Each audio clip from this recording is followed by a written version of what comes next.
Welcome to ECO Ask Why, a podcast that dives into industrial manufacturing topics and spotlights the heroes that keep America running. I'm your host, Chris Granger, and on this podcast, we do not cover the latest features and benefits on products that come to market. Instead, we focus on advice and insight from the top minds of industry because people and ideas will be how America remains number one in manufacturing in the world. Welcome to ECO Ask Why. I'm your host, Chris Granger. Looking forward to spending some time with you today. And we're continuing our series celebrating 100 years. You heard that right, 100 years at Electrical Equipment Company. And we're working through our cultural beliefs. And we spent some time over the last 2 months looking at our first two that are so just vitally important to us. We looked at achieve results. I'm responsible for our company's results and for aligning my activities to achieve those results. And then last month, we had a wonderful customer, Bruce, on, and we looked at the idea of delighting customers. And it said, and really the core of that is I understand and anticipate our customers' needs and drive innovation for their benefit. So now that's the first two. And what we're going to unpack today is the third cultural belief at Electrical Equipment Company, one that I've seen firsthand have the positive impact of what it can make when it's practiced the correct way. And it's very simply called straight talk. Straight talk. That, for us, the definition of that is I regularly ask for and offer direct and timely feedback. And trust grows, everybody, when honest conversations are active. Okay. And so as we're celebrating 100 years of serving the customers in the markets that we're out and we're just so blessed to be a part of, this cultural belief right here stands out. It really stands out. And we need to take some time to think about it. And at first, it sounds simple enough because we're regularly asking for and offering direct and timely feedback. But the longer I thought about that cultural belief, the more I realized how rare that mindset has become, particularly in today's business world. And think about it. Most organizations say they value feedback, right? I mean, you see posters plastered on walls and feedback is brought up in performance reviews and it's talked about in leadership meetings on a regular basis. Yet many people still avoid difficult conversations quite simply because they're uncomfortable. And usually we worry about hurting someone else's feelings, or it may create a tension that we just rather not deal with, or quite frankly, we don't want to be misunderstood. And as a result of those things, temporary important conversations rather get delayed, or they get softened, or this happens way too often. It's just ignored. It's just ignored altogether. So what I appreciate about this particular eco-culture belief, and that word regularly, because feedback, what we believe here at ECO, by the way, I got my old school ECO shirt on today, pulled that out the closet this morning. But feedback isn't supposed to be just like an occasional event that happens when things go wrong. No, it's intended to be a normal part of how we work together. Because when feedback becomes part of the culture, it stops feeling like criticism and really transforms into this idea of collaboration. Okay. So I'm kind of unpacking this idea a little bit. You may find helpful of how you approach your business or your career or meetings or engagements. And it could be with direct reports or supervisors or customers, whatever it may be. This is a great principle to put into practice. And it starts with the courage to ask. Okay. Now, when we think about this cultural belief, what really stands out is that it's dual ways. It really works back and forth because we're not just saying we're offering it. It also says we're asking for it. And as I've gone throughout my career, I can honestly attest and confess, okay, that asking for feedback was not the most natural part of how I went to my daily routine. And as a manager, as a leader, as a worker, it just wasn't. Because asking for feedback is the harder part. And quite frankly, if I'm being 100% transparent, it's because most often what I was looking for was not feedback. I was looking for affirmation. Okay. And we enjoy hearing, let's just face it, that when we're doing good stuff, that we're on the right track, or the ideas we have are solid. We like hearing that. And there's nothing bad with that. But I don't know many people who wake up in the morning and they're like, oh, man, I hope today somebody points out my blind spot for me. It just that doesn't exist.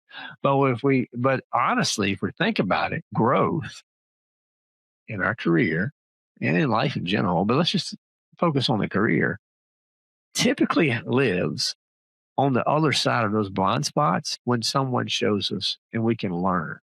And I've seen this firsthand for me. And throughout my career, I see that people grow the fastest when they're willing to invite feedback in. Conversely, the ones that aren't willing to invite feedback in, sometimes just they're stagnant, they're stuck. And the reason the ones that grow the fastest invite feedback is because they understand that being right isn't nearly as valuable as getting it right. I'm telling you, it's a big deal. I know it sounds simple, but this stuff gets crossed up. But that mindset, really, of being asking for feedback, that creates humility, curiosity, and a willingness to just keep learning. I like to call it a growth mindset instead of a fixed mindset. Like fixed mindset, I'm closed off, nothing's coming in. Growth mindset, I'm open to learning and exploring, and we should be constantly learning and never be stuck or never assume that we know everything, because that's how we get to improve and to the next level and keep advancing in our careers. And think about this for a second. Really, feedback is an investment. Okay. And over the years at ECO, I've just been beyond blessed at ECO. And I've had countless people offer feedback to me. And sometimes, quite frankly, it was challenging. It was hard to hear. It really challenged my thinking. And some other times it made me consider things that I haven't even thought of. Like they were just completely off my purview. And that revelation was big. And yes, quite frankly, there were times throughout my career where the feedback was difficult to hear. But I can tell you one thing. Without a shadow of a doubt, being at ECO for almost 25 years now. Wow, 25 years. That's crazy. 25 years now. I never questioned the intent behind the feedback from the people that are giving it to me at ECO. Because the feedback wasn't given to diminish me. It was given because someone cared enough to help me improve. And I really think that distinction matters, because feedback, if you uncouple care from it, it comes off as what? It's criticism. But when feedback is delivered from a place of genuine concern, it's not seen as criticism. It's seen as an investment in that person. Man, I said, and that's such a big deal. And that dynamic has played out repeatedly over and over and over at an electrical equipment company.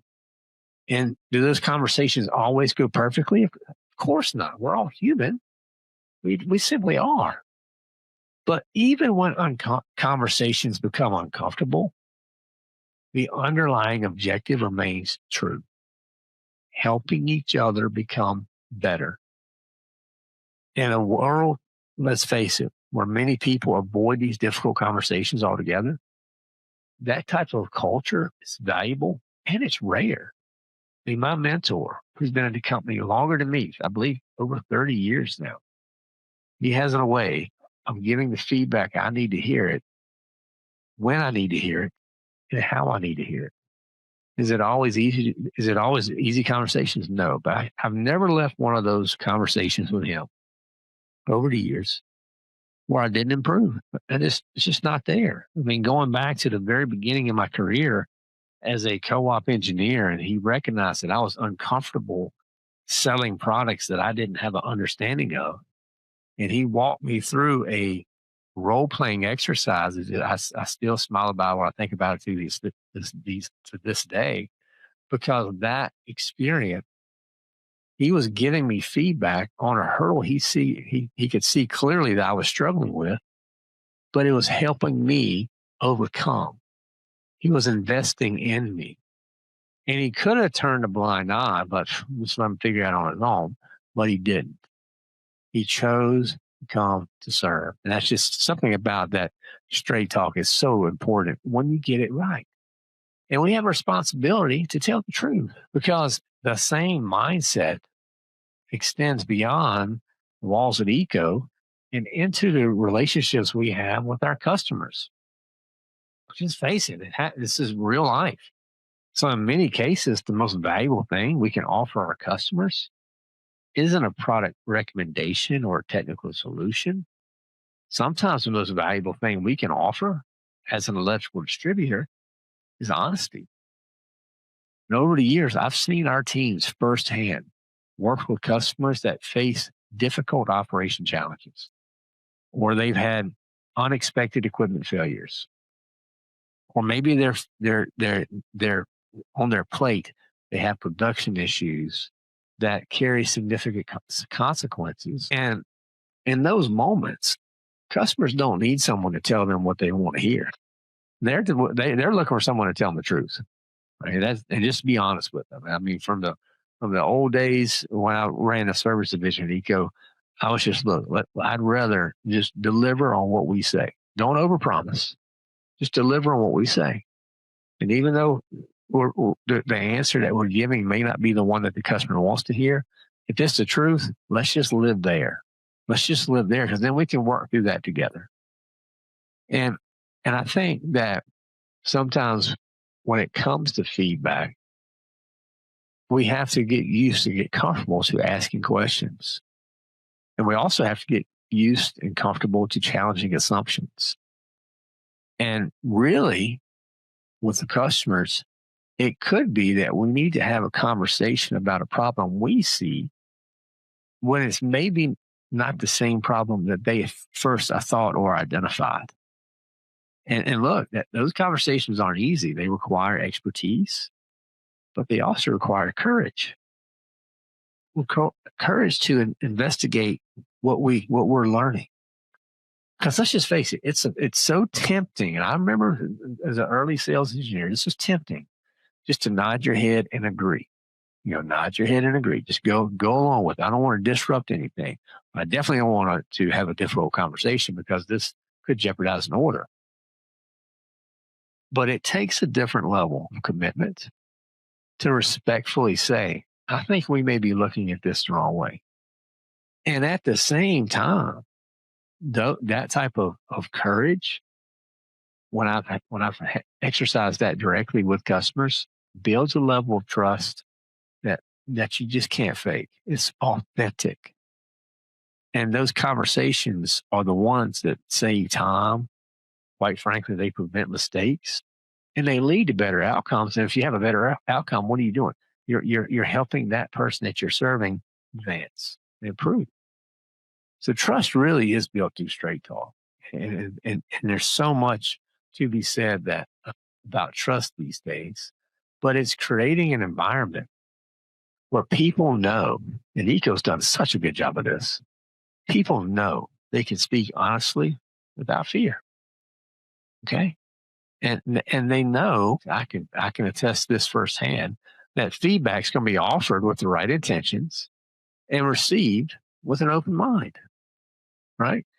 Because it's really about valuing truth more than comfort and growth more than ego. Okay. So, because this is, again, trust isn't built when everyone agrees, built when people know they can disagree respectfully, when ideas can be challenged openly and will still remain aligned around a common goal. Man, and that is so true within teams at Eco, within leadership, and particularly with our customers. So, as we look into the next 100 years, right, I think this culture, personally, I believe this cultural belief remains as important as it ever was. Because technology is evolving. It's a fun time to be in industry. Markets are changing and customer expectations are shifting, but organizations like Eco that are built on trust, we will always have an advantage. We just will. And again, straight talk is not about being harsh. It isn't about winning arguments or trying to prove you wrong. Ha ha ha. See, I was right. No, it's about caring enough to have conversations that matter. That's what it's about. And being willing to ask for feedback, even when it's uncomfortable, and offering feedback when you clearly identify that this can help serve one and help someone grow. So in a world where many people avoid these types of conversations, this is a culture that we're protecting at ECO. And we really hope to pass it to the next generation of our team members, of our leaders, and our partners. So feedback, straight talk. I regularly ask for and offer direct and timely feedback. So that's the cultural belief. I just want to share that with you. It's one that I think it's so vital to the fabric of who ECO is. And again, I've seen this firsthand on a regular basis. And this is not just set up for one-on-ones and special meetings. It's just become part of regular conversations. How do we get better? What am I missing? What do you see that I don't see? When you have that type of culture and you embrace that type of culture, man, really great, incredible things happen. And that's how you get to celebrate 100 years. So it's a big part of what we do. So thank you for listening. Hopefully this has been an encouragement to you. And if it is, and this is something that you think is missing in your business, I'd encourage you to forward the podcast over to someone that would value some of these things that we've covered here. Maybe that could spark a conversation about, hey, how can we start incorporating this into our business? That would be awesome. We would love to talk to you about that. And again, if you're within the service area of electrical equipment company and you would like to talk with us directly, or maybe you want to come to one of our state-of-the-art labs or just talk about a project, connect with us. So ecoonline.com is how you do that. So we're always ready to go out to serve, to have the conversations, to help you walk through the challenging scenarios that are in front of you. And we're going to exercise this up front. You know, we're not just going to tell you what you want to hear. We're going to be honest. We're going to do the best we can to serve you with the best intel and knowledge that we have available. So thank you for listening and for hanging out again. Still, can't believe 100 years. Pretty cool milestone to achieve here at Electrical Equipment Company. So as you go through the summer, try to stay cool. We'll be continuing our series looking at our different cultural beliefs as we move through 2026. And if there's anything we can do to help you, please reach out.